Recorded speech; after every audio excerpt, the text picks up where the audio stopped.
"Forget about the beach trip, old fool," my son-in-law mockingly said, canceling my resort booking. I calmly replied, "Okay." But while he thought he'd won, I booked the entire resort in his name and invited all his enemies. He arrived in chaos, his life crumbling, and begged, "Please stop." Too late. The consequences of betrayal are inevitable, and now he'll pay for everything. Before continuing, subscribe to the channel and write in the comments what time it is in your region right now.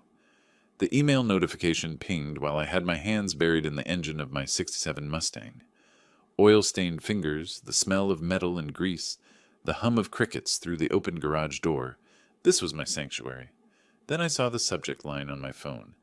Reservation cancellation, Sapphire Shores Resort. I wiped my hands and opened it. Your reservation, SR 47832, for June 15th, 17, has been canceled at the request of Mr. Derek Turner. Derek Turner, my son-in-law. I stood there for a moment, the wrench still in my hand, trying to make sense of it. I'd booked that oceanfront suite 3 months ago. $2,340 for a Father's Day weekend.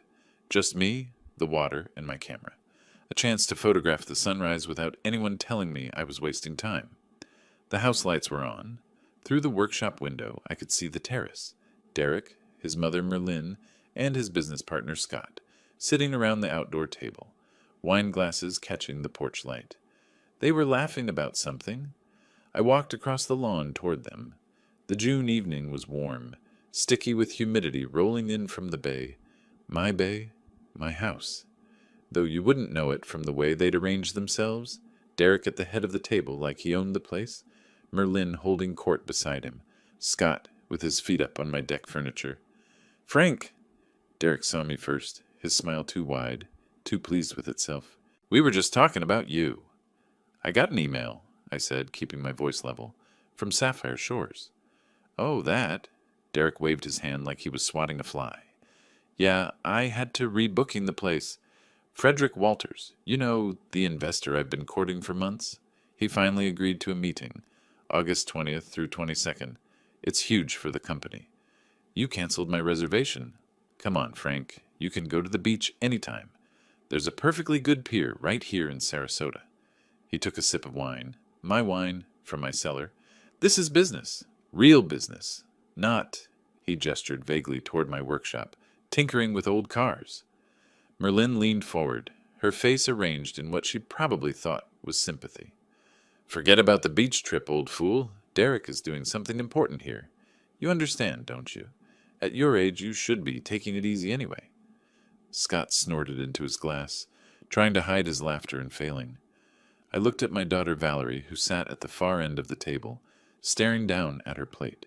She hadn't said a word, hadn't looked up.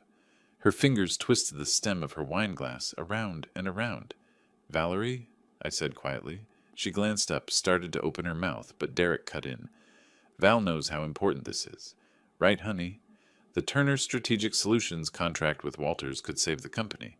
Your father understands. He's a businessman, aren't you, Frank? Well, before retirement made you soft." The way he said it, the casual cruelty wrapped in false concern. The assumption that I'd just accept this, roll over, be the harmless old man they wanted me to be. "I see," I said. Derek's smile broadened. He thought he'd won. They all did. Even Valerie, who finally looked at me with something like relief. Glad there wouldn't be a scene, wouldn't be conflict. Glad her father was too tired, too worn down to fight back. "Good," Derek said, raising his glass. "I knew you'd understand. Now, we were just discussing the presentation strategy for Walters. Scott, what did you say about the quarterly projections?" I walked back to the workshop. Behind me, their conversation resumed, punctuated by laughter. My hand was remarkably steady as I cleaned the tools, put everything back in its place. The Mustang sat there, half restored, patient. It had waited 58 years. It could wait a little longer. Inside my chest, something cold and precise was clicking into place.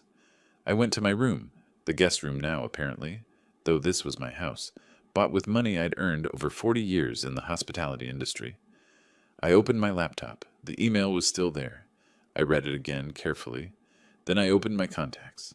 Diana Shaw's number was still there, along with dozens of others from my years at Coastal Luxury Group. resort managers, hotel owners, concierges from Miami to Monterey. People who remembered when I'd helped launch their careers, who owed me favors, who knew what I was capable of when I chose to act. At my desk, I pulled out a legal pad, started making lists, names, numbers, possibilities. Derek thought he was a player. He thought his little consulting firm made him somebody. He thought being married to my daughter gave him leverage, gave him the right to treat me like furniture in my own home. He had no idea what game he'd just started. The clock on my nightstand read 11:47 p.m. By the time dawn light started creeping through my window, I had 17 pages of notes. The plan was elegant, thorough, and would hurt him exactly where he deserved. I smiled for the first time since reading that email. Derek wanted to play businessman? Fine. Let's see how he handles playing against someone who actually knows the rules. I couldn't sleep, but not from anger, from planning.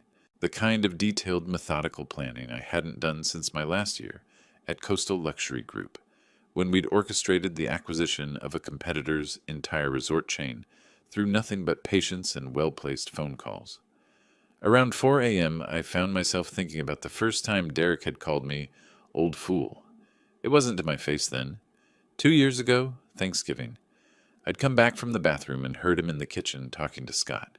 "The old fool wants to give Valerie advice about the kids' education," Derek had said, his voice dripping with contempt. Like he knows anything about raising children in today's world. He's just taking up space in that house, living off his pension, playing with cars. Scott had laughed. "When are you going to make your move on the property?" "Soon, once I establish power of attorney. He's getting forgetful. It won't be hard to convince Valerie he needs help managing his affairs." I'd stood in the hallway for 10 minutes after that, my pie forgotten, watching them through the crack in the door, watching my son-in-law plot against me while eating at my table. I should have acted then, but I'd told myself I was being paranoid, that Derek was just venting, that he loved Valerie, and that was enough. The second memory came from my own past, 30 years ago. I was sitting in a Miami hotel suite with Richard Walters, Frederick's father, watching his entire business empire crumble in real time. The 2008 financial crisis had hit him hard. He'd made bad investments, worse decisions, and his hotels were going under one by one. "I'm finished, Frank," he'd said, his voice hollow. 3 generations of building gone. I'd looked at the spreadsheets, the contracts, the debt. Then I'd picked up the phone and started calling in favors. By morning, I'd secured him a $230,000 bridge loan, personal guarantee on my end, that kept his flagship property afloat just long enough to restructure. It took him 5 years to recover, but he did. "I owe you everything," Richard had said when he finally paid me back in full with interest. "My son Frederick will know this. He'll know what you did." I wondered if Derek knew that story. Probably not. He'd never asked about my career, never wanted to hear about the decades I'd spent building relationships in an industry where reputation was everything. To him, I was just an obstacle, a resource to be exploited. The third memory was sharper, more recent.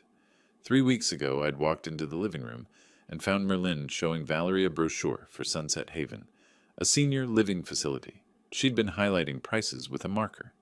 $6,800 a month, Merlin was saying. "But think of the peace of mind, dear. Your father is getting on in years. What if something happens? What if he falls or forgets to turn off the stove?" Valerie had looked uncertain. "He seems fine, Merlin. He's sharp as ever." "Is he? Have you noticed how much time he spends alone in that garage, wandering around at odd hours? It's not healthy." I'd backed out before they saw me. Later, I'd found the brochure in the kitchen trash, buried under coffee grounds. Now, sitting at my desk, with my plan taking shape, I understood. They weren't just disrespecting me. They were actively trying to erase me, to take everything I'd built, my home, my autonomy, my dignity, and package it neatly into their narrative of the declining old man who needed to be managed. The sunrise broke over the bay, painting my workshop in golden light.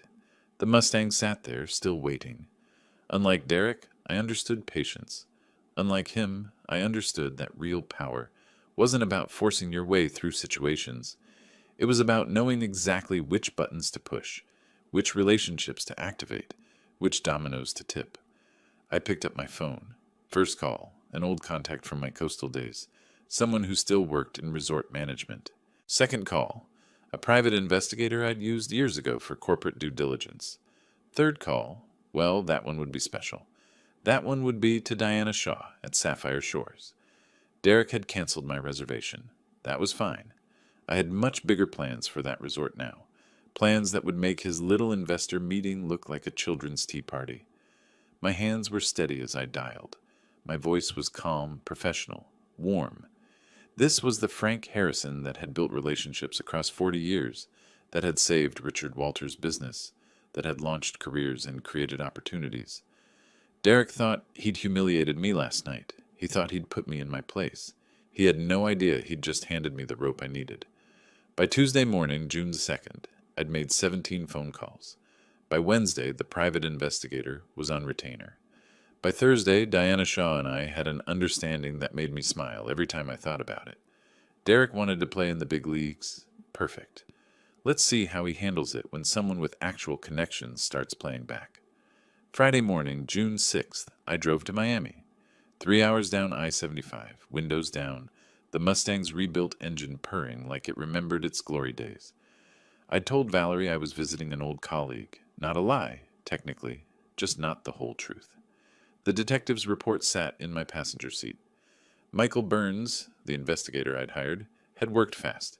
Turner Strategic Solutions was hemorrhaging money, $127,000 in debt, 3 clients threatening lawsuits, and the kicker, Derek had taken out a loan against my house using a forged power of attorney. My house. The one I'd bought in 1998 with money I'd earned negotiating deals, Derek couldn't even comprehend. I should have been furious. Instead, I felt almost grateful. He'd given me everything I needed. Frederick Walters worked out of a sleek office tower in downtown Miami, all glass and steel and money. His receptionist recognized my name immediately. "Mr. Harrison, Mr. Walters will be so pleased. Please go right in." Frederick stood when I entered, came around his desk with genuine warmth. At 45, he had his father's eyes, Richard's eyes, and the same firm handshake.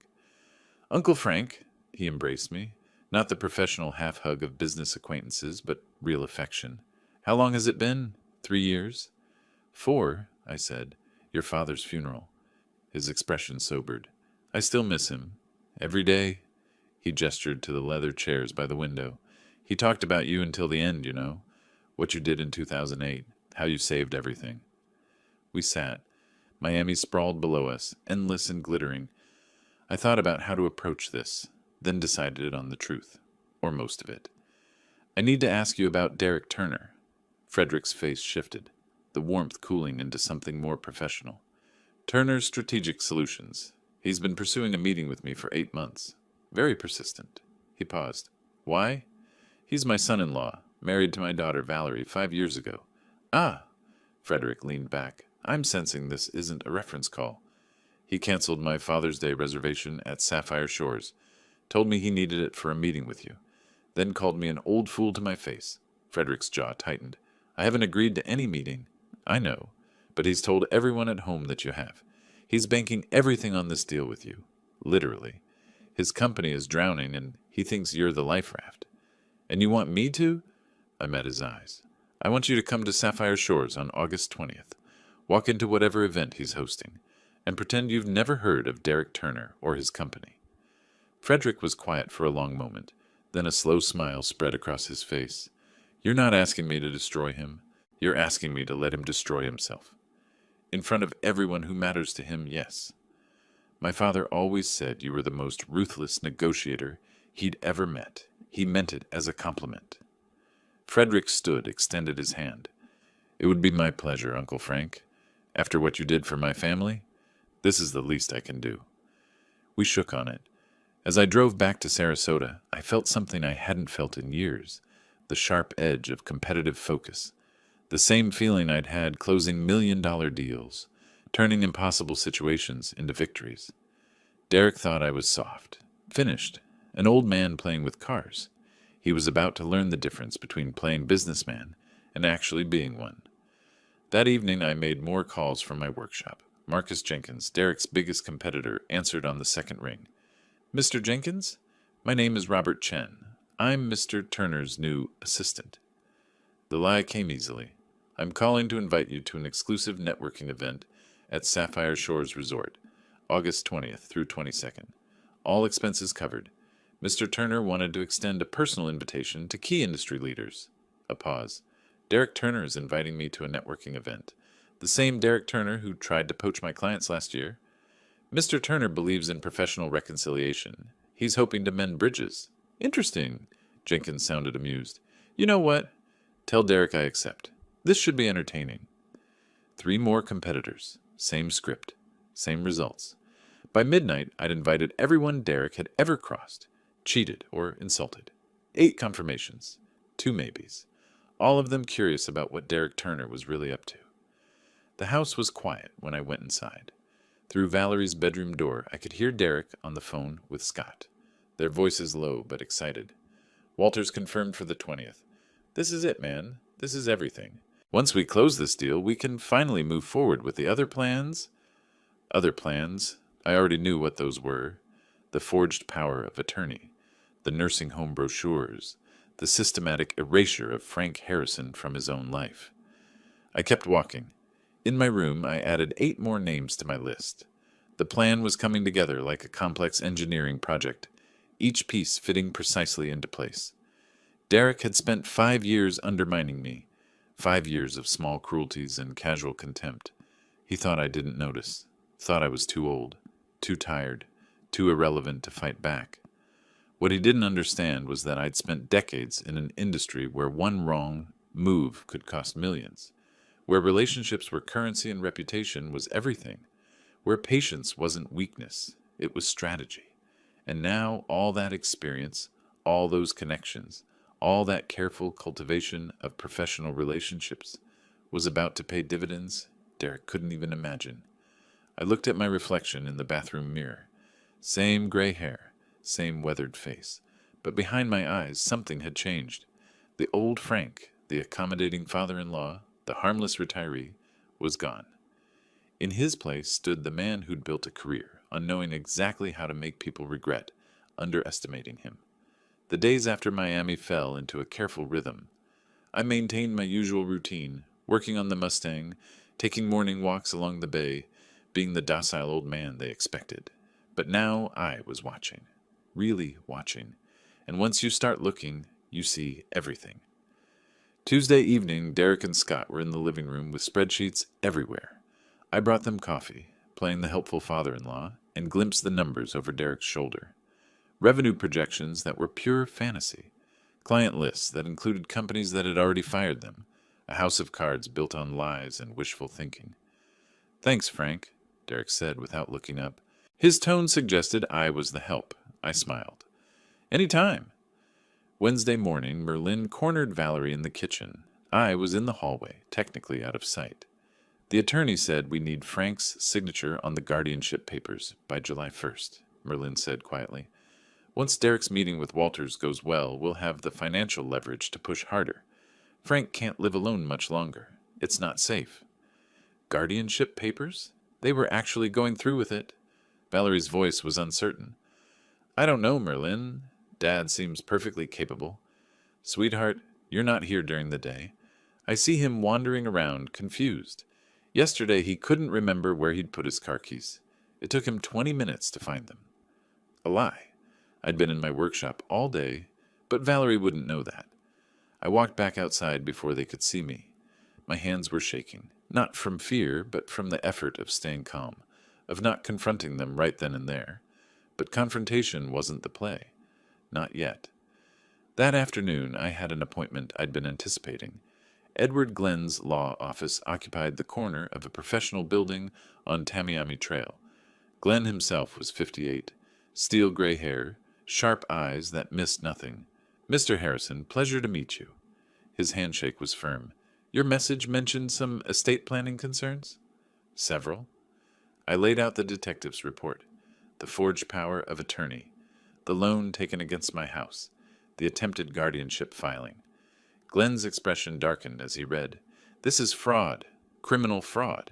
You could have your son-in-law arrested. I could, I agreed. But that's not what I want. Not yet. What do you want? I want to protect my assets, completely and irrevocably. I want every legal avenue they're trying to exploit sealed off, and I want it done quietly so they don't know until it's too late. Glenn leaned back in his chair. A living trust would do it. Transfer all assets into the trust. Your house, accounts, investments. You remain the trustee and beneficiary during your lifetime. Upon your death, everything passes to your designated heir. In this case, I assume your daughter, directly to Valerie, not through her husband. Easily done. Will include specific provisions excluding spouses from inheritance. It's ironclad. He made notes. What about immediate management? Given your son-in-law's attempts at power of attorney, assign it to a neutral financial advisor, not family, someone with no stake in this beyond professional responsibility. I can recommend several. Glenn looked up at me. Mr. Harrison, this is thorough work. Most people in your situation would be panicking. You're 3 steps ahead. I've had practice, I said dryly. The paperwork took 3 days. 3 days of meetings, signatures, notarizations. The trust alone ran 47 pages. Every asset cataloged, the house worth $1,240,000, savings accounts totaling $380,000, investment portfolio at $620,000. All of it moved into a legal fortress Derek couldn't touch. On June 18th, the day it became official, I treated myself to lunch at a waterfront restaurant. Sat there with my camera, photographing boats in the harbor, feeling lighter than I had in years. My phone buzzed, a text from Diana Shaw at Sapphire Shores.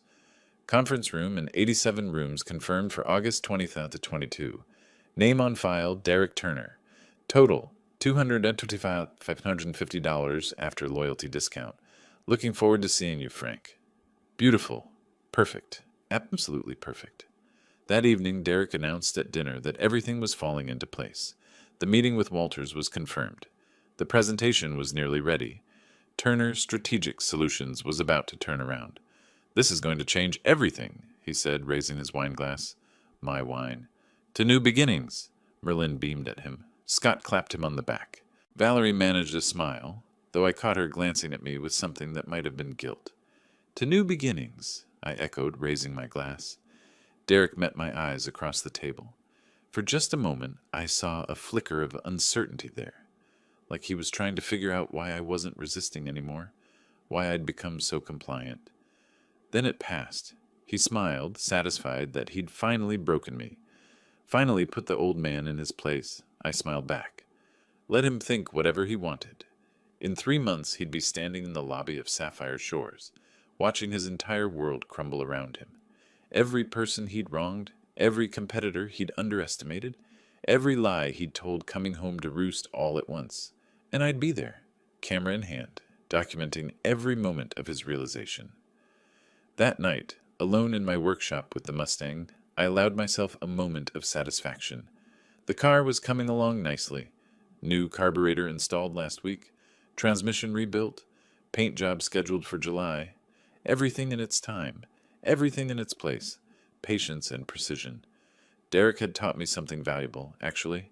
He'd shown me that I'd been too passive for too long, too willing to keep the peace, to avoid conflict, to let things slide for the sake of family harmony. But there's a difference between keeping the peace and being a doormat, between patience and passivity, between picking your battles and letting people walk all over you.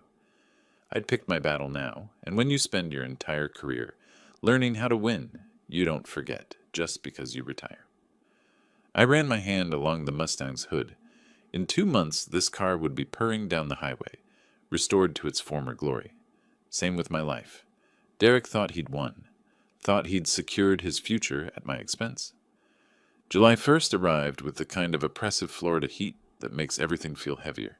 I drove to Edward Glenn's office on Tamiami Trail with a manila folder that weighed almost nothing but contained everything. Glenn's receptionist ushered me in immediately.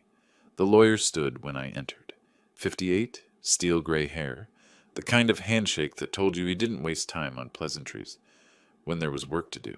Mr. Harrison, your message mentioned some urgent estate planning concerns? I placed the folder on his desk. My son-in-law has been busy. I thought you should see exactly how busy. He opened it. The first document was the loan application, $45,000 against my house at 3847 Bayshore Drive. My signature at the bottom, except it wasn't my signature. Close, but not quite right. The F in Frank had a loop I'd never made in my life. Glenn's expression darkened as he flipped through the pages. The notary stamp from some office in Tampa. The power of attorney that supposedly gave Derek control over my assets. Bank statements showing the money had been deposited into Turner Strategic Solutions account 3 weeks ago. This is fraud, he said quietly. Criminal fraud, document forgery, identity theft, unauthorized use of property as collateral. He looked up at me. You could have your son-in-law arrested today. Charged, prosecuted. This is 5 years minimum if convicted. I know. Then why are you here instead of the police station? I settled back in my chair. Because I want something more permanent than a criminal case that might take years to resolve. I want my assets protected. Completely. Irrevocably. And I want it done in a way that Derek doesn't see coming until it's too late to do anything about it. Glenn studied me for a long moment. Then he smiled. Not a warm smile, but the smile of someone who recognized a fellow professional at work. Tell me what you're thinking. We spent 3 hours that first day mapping it out. A living trust, the kind of legal fortress that takes everything I own and puts it somewhere Derek's grasping hands can never reach. The house worth $1,240,000. Savings accounts totaling $380,000. Investment portfolio at $620,000. All of it transferred into a trust with me as trustee and beneficiary during my lifetime. And upon your death? Glenn asked, his pen poised over the legal pad. Direct to Valerie, my daughter. Not through her husband. Not joint ownership. Hers alone, with specific provisions excluding any spousal claims. That's ironclad in Florida.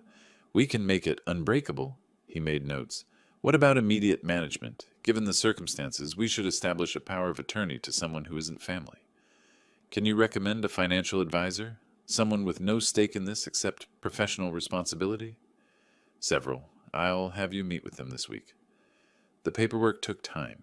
Days of meetings, signatures, notarizations, every document triple-checked, every provision examined from every angle. Glenn worked like a man who understood that, in law, details are everything.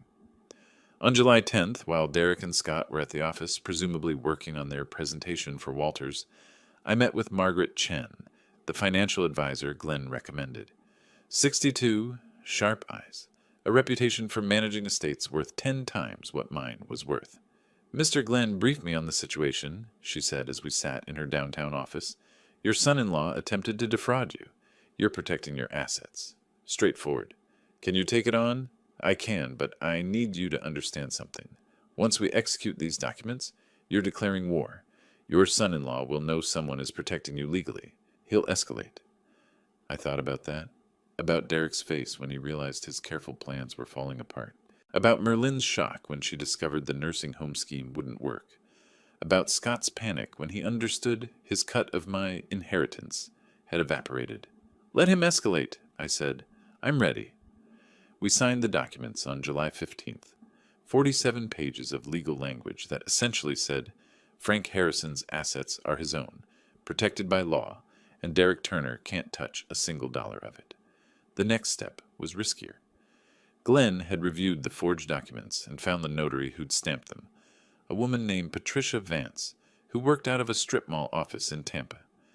Michael Burns, my investigator, had tracked her down. For $800, she'd notarized a power of attorney without checking identification, without verifying signatures, without doing any of the things notaries are legally required to do. We have 2 choices, Glenn said on July 16th.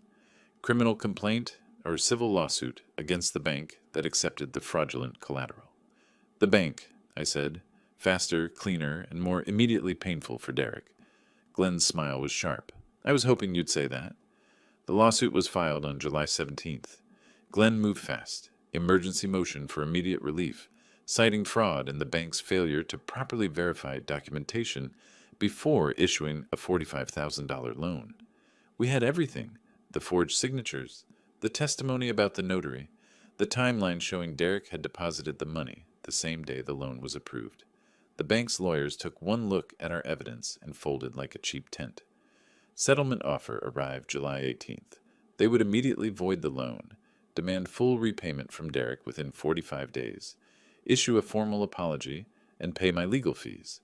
In exchange, we wouldn't pursue further action or publicity. Glenn looked at me. Take it? Take it? The letter went out that afternoon. Certified mail to Derek's office at 1523 Main Street. I imagined him opening it at his desk, Scott probably looking over his shoulder. The way his face would change as he read. Your loan, BL 9847, has been voided due to procedural violations. The full amount of $48,200, principal plus accrued interest, must be repaid by September 1st, 2025. I was in my workshop when I heard the explosion from inside the house. What the hell is this? Derek's voice, loud enough to hear through the walls. I kept working on the Mustang's carburetor, letting the sound wash over me like background noise. Through the window, I could see him pacing on the terrace, phone pressed to his ear, Scott beside him looking panicked. Merlin had come out from somewhere, her face tight with concern. I couldn't hear the words, but I could read the body language. Derek was in full meltdown mode, arms waving, face red, that vein in his forehead that only appeared when he was truly losing control.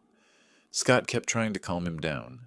Merlin was talking rapidly, probably suggesting solutions, damage control. None of it would help. The money was gone, spent on their preparations for Walters.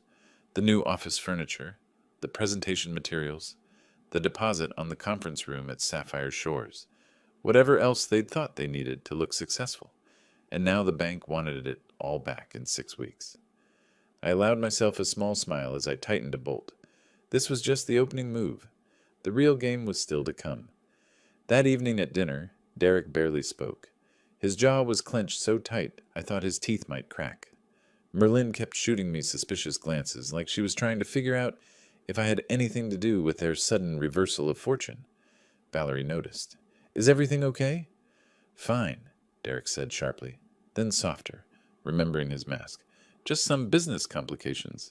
Nothing to worry about. I ate my salad quietly, the very picture of the harmless old man who knew nothing about legal maneuvers or financial warfare. The weeks that followed were masterclasses in watching someone slowly come apart.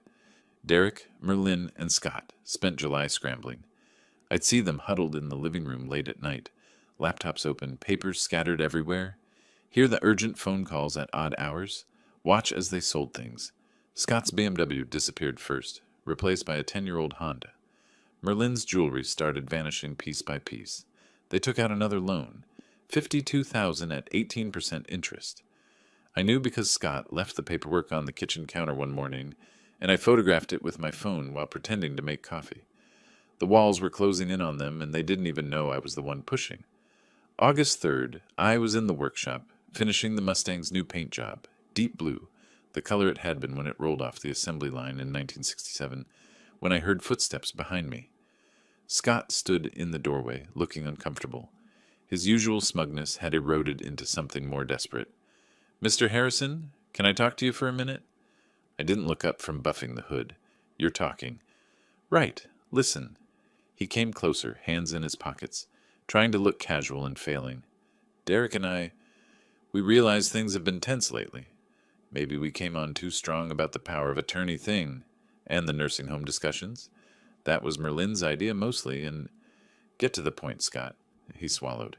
We're in a tough spot financially, just temporary until the Walters deal goes through. But if we can't make that loan payment by September 1st, we're looking at serious consequences.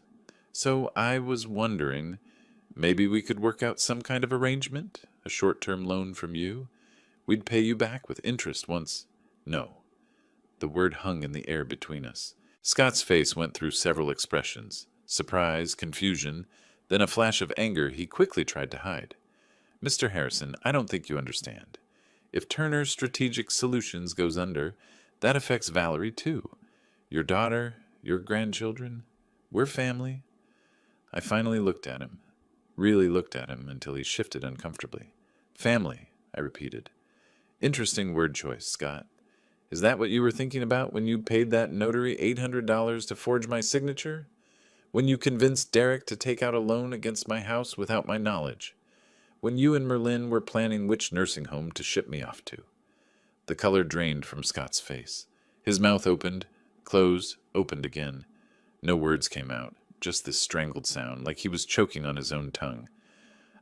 We didn't, that's not. Let me be clear, I said, turning back to the car. You three have spent years treating me like I'm senile, like I don't notice things, like I'm too old and stupid to understand what's happening in my own house. I ran the buffer over a spot I'd already polished. You want a compromise? Here's one. Get out of my workshop before I decide to add you to the lawsuit I filed against the bank. Scott backed toward the door, his face the color of old newspaper. Derek's right about you. You're not as harmless as you pretend. No, I agreed. I'm not. He left. Through the window, I watched him hurry across the lawn toward the house, probably to report back to Derek and Merlin, to tell them the old fool had teeth after all. Good. Let them worry. The real beauty of it was watching them try to maintain their composure around Valerie. Derek still playing the confident businessman, Merlin still the concerned mother-in-law, both of them pretending everything was fine while they quietly hemorrhaged money and options. August 15th, Derek's phone pinged at breakfast. I was reading the newspaper, or pretending to, while actually watching his face over the edge of the sports section. He opened his email, and I saw the exact moment he read the message from Sapphire Shores. His expression shifted from neutral to pleased, to almost giddy. It's confirmed, he said to Scott, who was sitting beside him. The 20th through 22nd. Conference room, accommodations for the team, everything. They say how many attendees? Scott asked, expecting 45 guests based on our estimate. Derek's smile was pure triumph. This is it. This is where we turn everything around. I sipped my coffee and said nothing. Let him have this moment. Let him think Walters was coming to save them. Let him imagine his carefully planned investor meeting, where he'd pitch his company's future to a man who'd barely heard of him. He had no idea that 67 people were actually coming to his party. Most of them people he'd wronged, cheated, or insulted, all of them thinking they'd been personally invited by Derek Turner to an exclusive networking event. Diana Shaw and I had refined the details over several calls. She'd even added a few touches of her own, a welcome banner with Derek's name, a personalized itinerary for each guest, premium champagne for the reception, everything designed to make it look like Derek had spared no expense, all on his credit, all in his name, all amounting to $225,550. That evening I walked down to the Bay Pier, the one Derek had so casually dismissed as good enough for me. The sun was setting, painting the water in shades of gold and crimson. I took a few photos, the camera comfortable and familiar in my hands. From here I could see my house up on the bluff. The lights were on in the living room, where Derek, Merlin, and Scott were probably celebrating their confirmed reservation, making final preparations for their big meeting. They still thought they were in control, still thought the worst thing that had happened was a loan getting voided, a minor setback before their big comeback. They had no idea that in exactly 5 days they'd be standing in the lobby of Sapphire Shores, watching their entire world collapse in real time. No idea that every person they'd ever wronged would be there to witness it. No idea that the investor they were counting on would walk right past them to embrace me instead. The anticipation was almost sweeter than the revenge itself. Almost. I took one more photo of the sunset, then headed back up to the house. Derek was on the terrace, phone pressed to his ear, laughing about something. He saw me and his smile faded slightly, just enough to show he still didn't trust this calm, compliant version of me. Smart man. Too late, but smart. Evening, Derek, I said pleasantly as I passed. Big week ahead for you. Yes, he said cautiously. Yes, it is. I went inside, leaving him there in the gathering dark, probably wondering why I seemed so unconcerned about his upcoming triumph. 5 more days. Then he'd understand everything, and I'd be there with my camera, ready to capture every moment of his realization. August 20th arrived with cloudless skies and temperatures pushing 90 degrees. Perfect weather for a beach resort. Perfect weather for watching someone's world fall apart. I drove to Sapphire Shores alone, taking the scenic route along the coast. The Mustang purred beneath me, newly restored, the deep blue paint gleaming in the sunlight. Everything coming together at exactly the right moment. Derek, Scott, and Merlin had left 2 hours earlier, loaded down with presentation materials and desperate optimism. I'd watched them go from my workshop window, Derek checking his watch obsessively, Scott carrying 3 laptop bags, Merlin fussing with her hair in the car mirror. They were walking into a trap so carefully constructed they'd never see it until it closed around them. I arrived at the resort at 1:47 p.m. Diana Shaw met me personally in the parking lot, her professional smile warm and genuine. "Mr. Harrison, everything is ready." The welcome banner? Derek Turner's name, 48-point font, impossible to miss. Her eyes sparkled with something between amusement and satisfaction, along with the itinerary cards for all 67 guests, each one personalized, each one thanking them for attending Derek Turner's exclusive networking event. "You've outdone yourself, Diana. After what you told me about him canceling your Father's Day reservation," she shook her head. "Consider this professional courtesy among hospitality veterans." I checked into my suite, ocean view, corner unit, perfect vantage point for watching the lobby below. My camera sat ready on the desk, lenses cleaned, batteries charged. I'd been photographing landscapes for years, but today I'd be documenting something far more satisfying. At 2:03 p.m., Derek's rental car pulled up to the entrance. Through my telephoto lens, I watched them climb out. Derek in his best suit, trying to project confidence. Scott hovering nervously, checking his phone every 30 seconds. Merlin in a dress that probably cost more than they could afford, playing the part of the successful businessman's mother. They walked into the lobby like they owned it. Diana greeted them at reception with flawless professionalism. "Good afternoon. You must be Mr. Turner." Derek preened. "Yes, I'm the organizer of this event. Derek Turner, Turner Strategic Solutions. My business partner, Scott Kelly, and my mother, Merlin Turner." "Wonderful. Your guests are already beginning to arrive." Derek's smile faltered. "Guests? We're expecting Mr. Frederick Walters at 6 o'clock. Just his team and ours for the presentation." "Oh." Diana consulted her tablet with perfect innocence. "According to our system, you have 67 confirmed attendees for your 3-day networking event. Many have already checked in." I watched Derek's face through the camera, the confusion rippling across his features, the way his eyes narrowed as he tried to process information that didn't match his reality. "That's impossible. I only booked the conference room for Mr. Turner." Marcus Jenkins, Derek's biggest competitor, strode through the lobby doors, all confidence and expensive cologne. I'd met Marcus once, years ago at an industry conference. Sharp operator, never forgot a slight. "Jenkins?" Derek's voice cracked slightly. "What are you doing here?" "What do you mean, what am I doing here?" Marcus's smile was all teeth. "Your assistant called me personally, said you wanted to mend bridges with an exclusive networking event.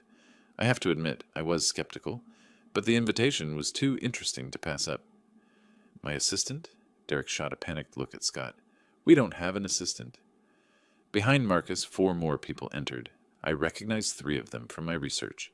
Derek's other competitors, all of them men he'd undercut, insulted, or sabotaged over the past 5 years.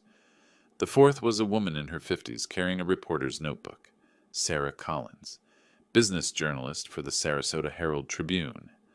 I'd sent her an anonymous tip about Turner Strategic Solutions 3 weeks ago. Looked like she'd followed up.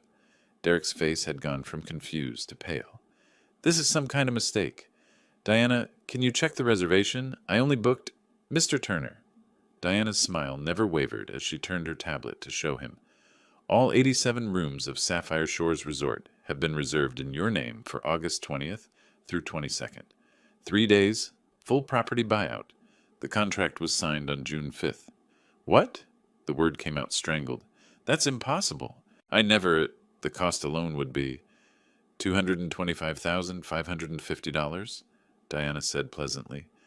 "Though we did offer a loyalty discount, the full amount was charged to the card on file." Scott grabbed Derek's arm. "Tell me you didn't sign anything without telling me. Tell me you didn't drop $250,000 on this." "I didn't!" Derek's voice rose, drawing attention from the gathering crowd in the lobby. "I booked a conference room. Just the conference room. $18,000, not..." Sir, if you'd like to review the contract, I have a copy here. Diana produced a folder. Your signature is on page 3.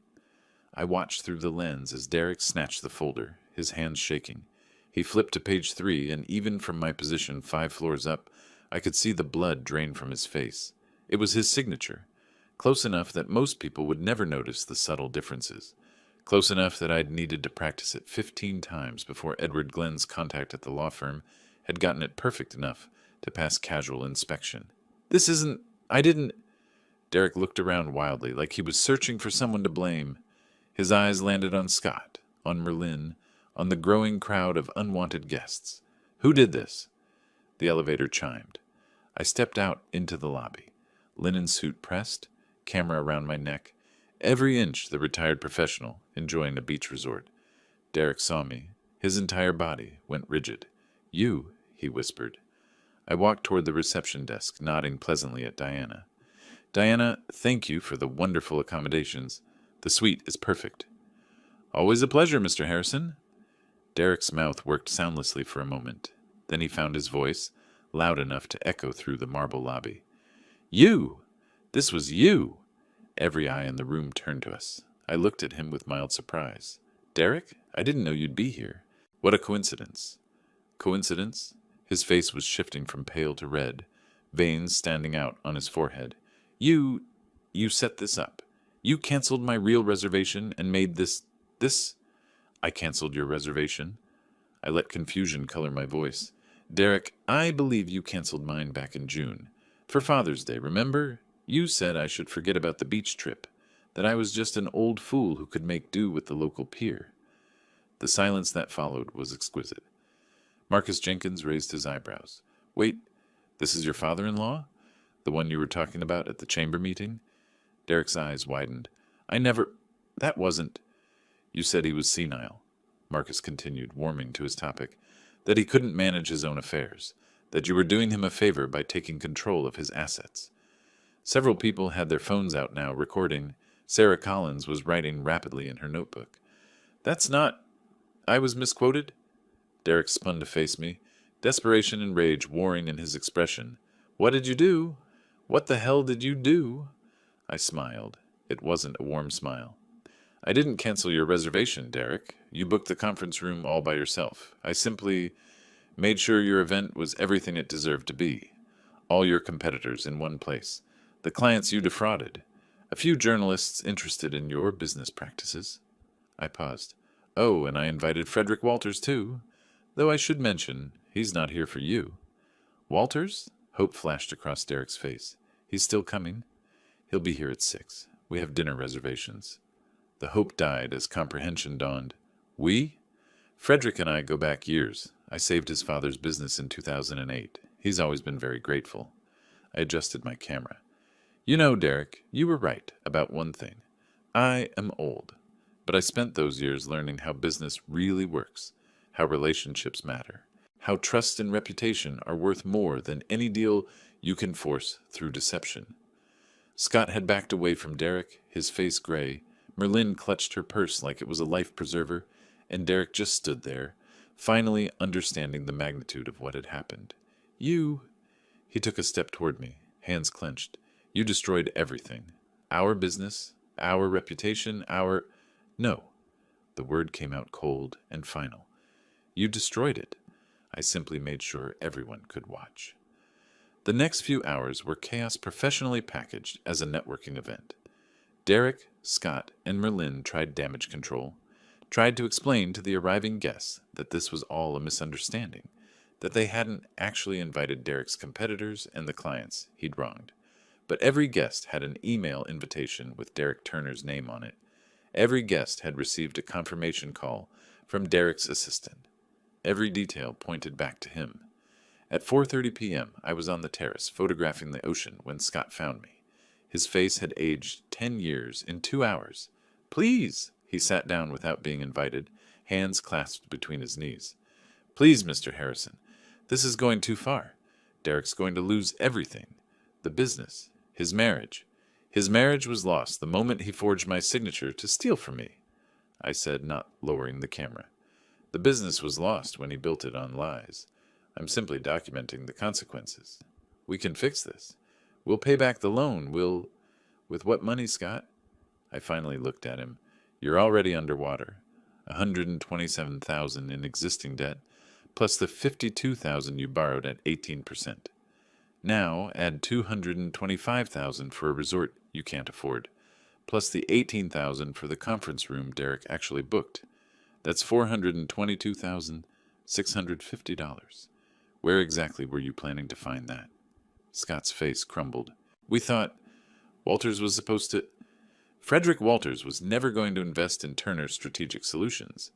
Derek pursued him for 8 months, and Frederick ignored every email, every call, every attempt at contact. Your entire business plan was built on a fantasy.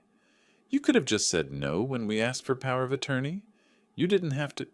I did say no. My voice hardened. I said no, and Derek screamed that I was a burden to my family. Your friend, the man you're defending right now, tried to declare me mentally incompetent, tried to steal my house, tried to have me committed to a nursing home. So tell me, Scott, what exactly should I have done instead? He had no answer. After a moment, he stood and walked away, shoulders slumped. At 5:45 p.m., Derek made his move. I saw him corner Diana near the restaurant, watched his body language shift from desperate to aggressive. He was demanding something, probably demanding she cancel the entire reservation, probably threatening legal action. Diana's expression never changed, but I saw her gesture to someone. Hotel security.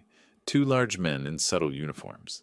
They didn't approach Derek, just positioned themselves nearby. A reminder that this was Diana's resort, not his. Derek saw them, saw he was outmatched, and backed down, but the fury in his eyes promised this wasn't over. At 6:02 p.m., Frederick Walters arrived. I was in the lobby when he walked in, and I made sure Derek saw me greet him.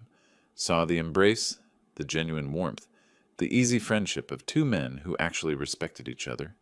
Derek started toward us, Scott half a step behind, their presentation materials clutched like weapons. They'd clearly decided to make one last desperate pitch. Mr. Walters, Derek's voice was too loud, too eager. Thank God you're here. I know there's been some confusion about this event, but I wanted to assure you that Turner Strategic Solutions is still very much interested in... Frederick looked at him blankly. I'm sorry. Do I know you? Derek froze. I've been trying to reach you for months. Derek Turner, Turner Strategic Solutions. I sent you our complete proposal, market analysis, growth projections. Ah! Frederick's expression remained politely distant. I don't recall, I'm afraid. My assistant screens several hundred proposals monthly. Only a fraction make it to my desk. He turned back to me. Frank, should we head to dinner? I'm starving, and you promised me that seafood place you mentioned. Of course. I started to walk away, then paused. Oh, Derek, since you're hosting this lovely networking event, you should make the most of it. I believe there's a journalist from the Herald Tribune here, Sarah Collins. She was asking questions about your business practices earlier.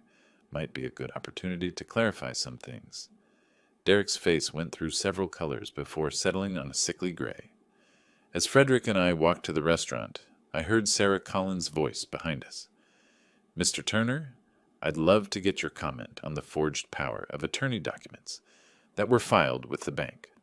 My sources indicate you took out a loan against property that wasn't yours? The restaurant had ocean views and excellent wine. Frederick and I talked about his father, about the old days in the hospitality industry, about everything except the man currently imploding in the lobby 3 floors below. At 8:47 p.m., my phone buzzed. A text from Diana. Lobby situation escalating, thought you should know. I excused myself and walked to the balcony overlooking the resort entrance. Even from this distance I could hear raised voices. Derek was arguing with 3 men, the clients he'd defrauded, demanding their money back. Marcus Jenkins was filming the whole thing on his phone. Scott was trying to pull Derek away, but Merlin was pushing him forward, shouting something about standing up for himself. Security intervened, separating everyone, but the damage was done. Dozens of phones had captured it. By tomorrow, it would be all over social media. At 10:30 p.m., Valerie arrived. I hadn't invited her, hadn't wanted her to see her husband's collapse in real time. But she'd driven up anyway, probably after Derek had called her in desperation. I found her standing outside the lobby, watching through the glass doors, as Derek paced like a caged animal, phone pressed to his ear, probably calling every contact he had left, trying to find some way out. "Dad?" Her voice was small. "What did you do?" "I defended myself," I said quietly, "and I documented what they tried to do to me. But this—" She gestured at the resort, at the chaos visible through the windows. "This is destruction." "No, sweetheart. This is consequences." I turned to face her. "Your husband forged my signature to steal $45,000 from me.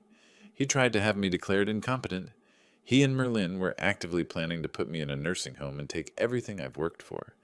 This," I gestured at the resort, "this is just making sure everyone knows exactly who Derek Turner really is." Tears streamed down her face, but she didn't look away. "I didn't know about the forged documents, about the nursing home plans. I thought—" "He said you'd agreed to help with the loan. I know you didn't know. That's why you're not in there with them right now." I touched her shoulder gently. "Valerie, you have a choice to make, but you should make it with full information. Come to my suite tomorrow morning. I have documents you need to see." She nodded, wiping her eyes, and left without going inside. I returned to the terrace and watched the ocean under moonlight. My camera sat beside me, memory card full of the day's images. Derek's confusion turning to horror, Scott's desperate attempts at damage control, Merlin's fury when she realized the trap they'd walked into, but also Frederick's genuine embrace, Diana's professional execution of every detail I'd planned, the moment when Derek finally understood that the old fool had outplayed him at every turn. Tomorrow would bring more consequences, the bills, the demands, the full weight of their disaster. But tonight I just sat and listened to the waves, feeling lighter than I had in years. The trap was sprung. The rest was just cleanup. The aftermath hit faster than Derek could have imagined. By Friday morning, August 22nd, the social media storm had gone viral. Videos of Derek's meltdown in the lobby, photos of him arguing with the defrauded clients, screenshots of the forged power of attorney documents that Sarah Collins had published in her scathing expose. Turner Strategic Solutions lost its 3 remaining clients within 48 hours. Not through lawsuits or formal complaints. They just quietly terminated their contracts and moved on. In business, reputation is everything. Derek's was now toxic waste. I watched it unfold from my workshop, working on the Mustang's final details, while my phone buzzed with updates. The total debt had crystallized into an impossible number: $344,450. The resort charges Diana was rightfully demanding, the high-interest loan they'd taken out in desperation, the voided bank loan, the conference room Derek had actually booked. No way out. No investors, no business, no future. On August 25th, I was adjusting the Mustang's carburetor when I heard footsteps. Valerie stood in the doorway, her eyes red and swollen. She'd been at the resort, but had driven home alone the morning after the disaster. "Dad?" Her voice broke. "Can we talk?" I set down my tools. "Of course, sweetheart." She sat on the workbench, hands clasped between her knees, and started crying. Not the quiet, dignified tears of someone who's sad, the ugly, gasping sobs of someone whose entire world has shattered. "I didn't know," she managed between breaths, "about the loan, about the forged documents, about any of it.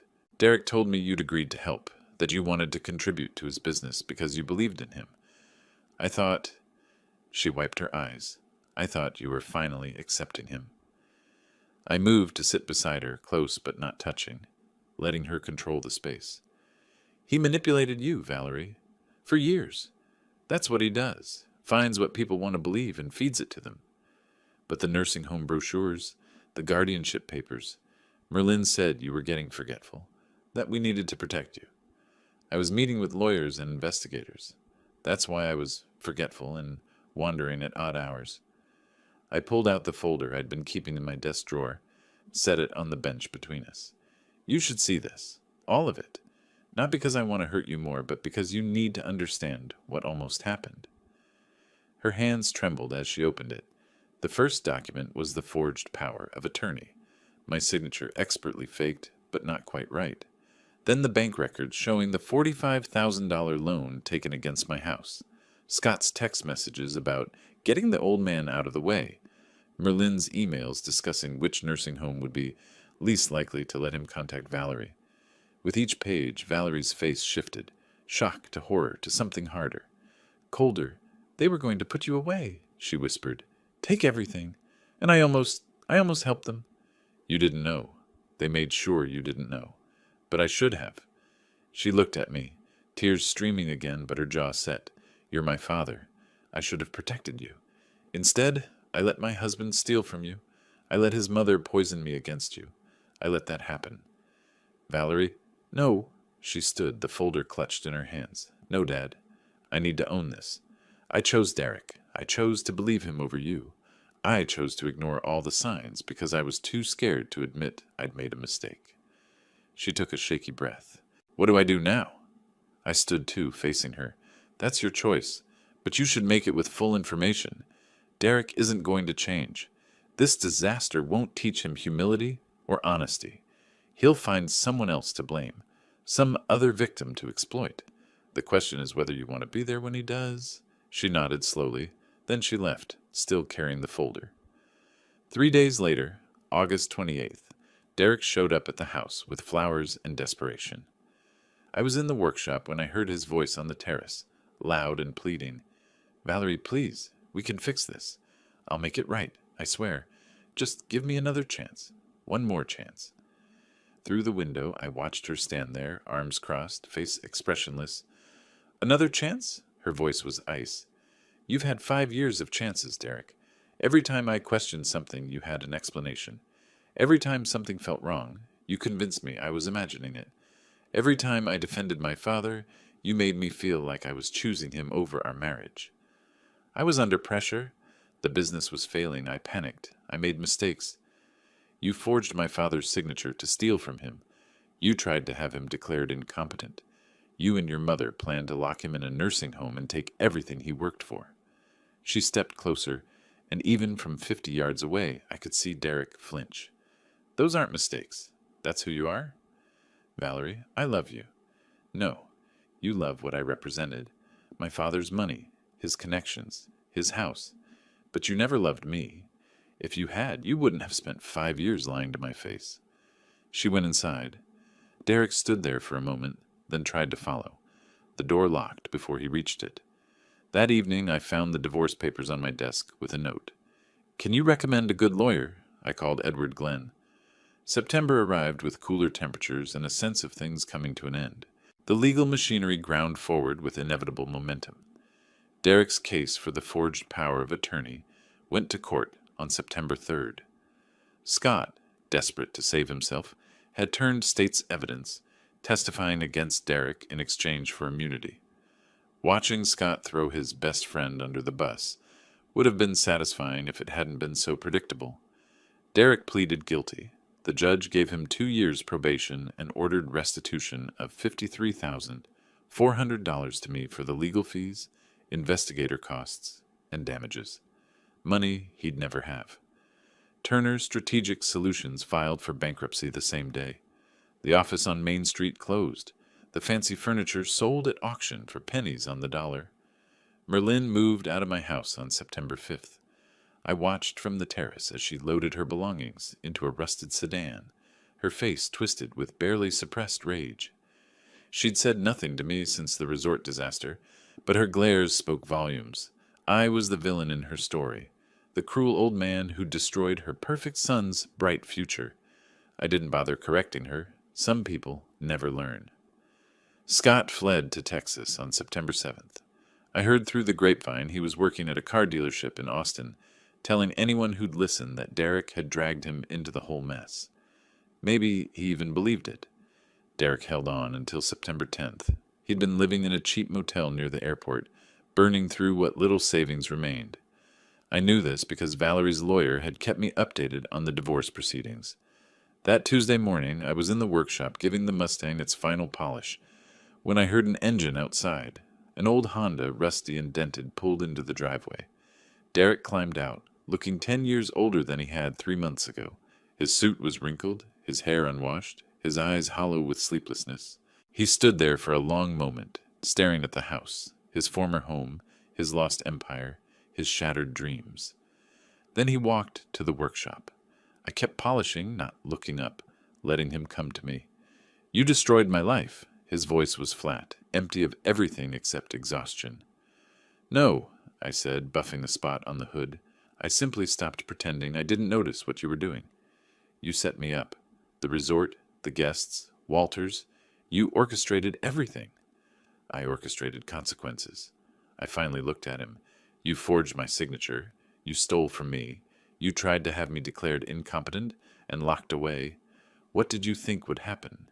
His face twisted with something between rage and despair. "I was trying to save my business, trying to build something. You had everything.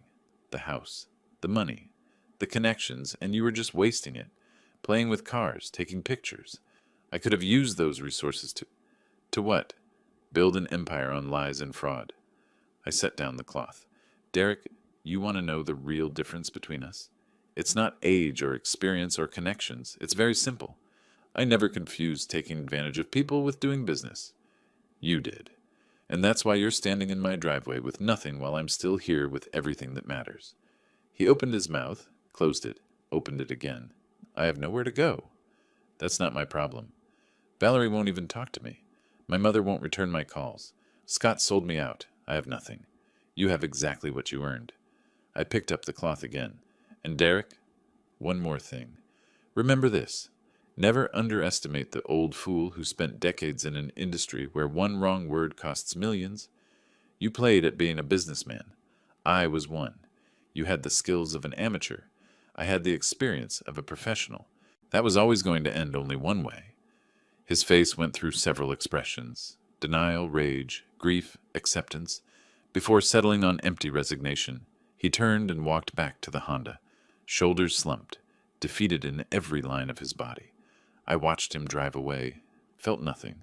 No triumph, no pity, no satisfaction. Just the quiet certainty that justice had been served. The Mustang gleamed in the afternoon light, fully restored, better than it had been even when new. 58 years of wear erased through patience and precision. Like my life, I supposed. Both of us old, both of us valuable, both of us refusing to be discarded. On September 15th, Valerie and the kids moved back home. Not into the guest rooms, into their rooms. Their permanent rooms. She stood in the kitchen that morning, coffee cup in hand, looking out at the bay. "Thank you," she said quietly, "for showing me the truth, for protecting me even when I didn't deserve it. You're my daughter. That's not conditional." She nodded, then smiled. A real smile, the first I'd seen in months. "The Mustang looks incredible. Want to go for a drive?" We loaded the kids into the back seat and drove down to the pier, the one Derek had so dismissively mentioned that night in June. The perfectly good pier that was good enough for an old fool. I parked and got out, camera in hand. The sunset was spectacular, painting the water in shades of gold and crimson. I took photo after photo, framing the shots carefully, capturing the moment. Valerie stood beside me, watching. "Are you happy, Dad?" I lowered the camera and looked at her, at my grandchildren playing on the pier, at the Mustang, restored and perfect, at the bay stretching endlessly before us. "I'm free," I said, "and that's better." She linked her arm through mine, and we stood there watching the sun sink into the water. Behind us, the Mustang waited, patient and beautiful. Ahead of us, the ocean stretched infinite and full of possibility. Justice, I'd learned, wasn't about revenge. It was about refusing to be erased, about standing up when someone tried to push you down, about showing the world that respect is earned, not stolen. Derek had called me an old fool. He'd tried to take everything from me. Instead, he'd given me back my life. The sun touched the horizon, and I raised my camera one last time. Click! Perfect! If you liked this story, please like this video, subscribe to the channel, and share your impressions of this story in the comments. To listen to the next story, click on the box on the left. Thank you for watching.